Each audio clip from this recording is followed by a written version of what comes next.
বন্ধুরা, আমি জবা আবার একটা নতুন রেসিপি নিয়ে চলে এসেছি। আজকে আমি বানাচ্ছি ছোট ছোট 3-4টা মাছের ঝাল। প্রথমে আমি মাছগুলোকে নুন হলুদ দিয়ে মাখিয়ে রেখেছিলাম। দিয়ে কড়াইতে সর্ষের তেল ইউজ করেছি। সর্ষের তেলের মধ্যে সেই নুন হলুদ মাখানো মাছগুলোকে আমি ছেড়ে দিলাম। এবার মাছগুলো আমাকে বেশ লাল লাল করে ভাজতে হবে।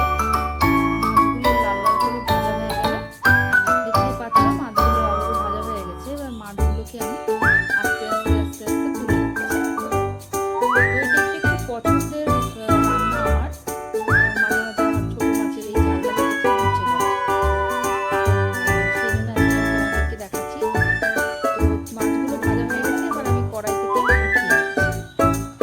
এবার আমি সেই কড়াইয়ের তেলের মধ্যে কেটে রাখা প্রথমে জিরা ফোড়ন দিয়ে সেখানে কয়েকটা কাঁচা লঙ্কা দেবো, পেঁয়াজ, তার সাথে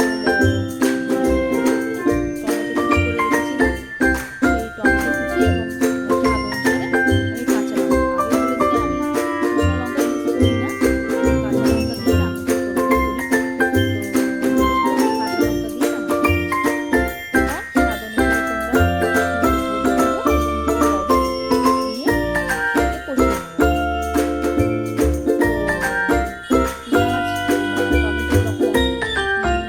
পেঁয়াজটা লাল লাল ভাজা হবে এবং টমেটোগুলো বেশ গলে গলে আসবে, হ্যাঁ, তখন এর মধ্যে আমি একটা মশলা বানিয়েছিলাম, আদা জিরা রসুন, এটা একটা পেস্ট বানিয়েছিলাম, সেই পেস্টটি দিয়ে দিই।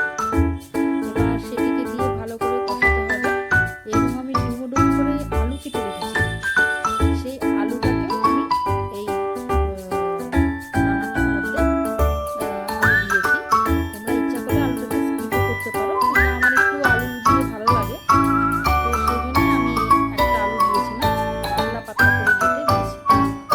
এরপর আমি মশলা আলু এবং সমস্ত যেটি উপকরণ ছিল সেটিকে ভালো করে কষাতে শুরু করি এবং সমস্ত কিছু যখন কষতে কষতে তখন সেই মশলাগুলো একদম সম্পূর্ণ কষে যাবে এবং মশলা কষে যাওয়ার পর যখন মশলাগুলো থেকে তেল বেরোতে শুরু করবে তখন রান্নাটা কিন্তু কষা কমপ্লিট হবে। এখানে দেখো আমি মশলাটা দিলাম এবং এবার মশলাটা দিয়ে আমি কষবো।